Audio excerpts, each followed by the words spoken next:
નામ શું છે તમારું? નિતલ મોદી. ઉંમર કેટલી છે? 33 years. તમે જયવીર આયુર્વેદિક હોસ્પિટલમાં આવ્યા ત્યારે તમને શું તકલીફ હતી? કહી શકાય કે પ્રાથમિક કક્ષાએ અસ્થમા જેવું હતું. ઘણા લગભગ પ્રેગ્નન્સીથી આવ્યું હોય એવી રીતે લગભગ 2-2.5 વર્ષથી જાન્યુઆરી ટુ માર્ચના ડ્યુરેશનમાં મને પ્રોબ્લેમ થતી હતી. બ્રીથલેસનેસ લાગતું હતું. હોમિયોપેથી એલોપેથી બધું કર્યા પછી અમે લોકો કોઈના રેફરન્સથી અહીંયા આવ્યા હતા અને 1 મહિના જેવું દવા લીધી, પણ બિટવીન દેટ મને એક પણ વખત પંપ નથી લેવું પડ્યું. એના પહેલાં હું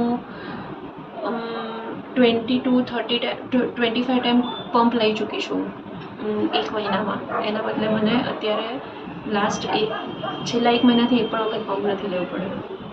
કેટલા પર્સન્ટેજ ફાયદો લાગે છે તમને? આમ જોવા જઈએ તો 99%, 95% જેવું મને ઘણું સરસ છે. Okay, thank you.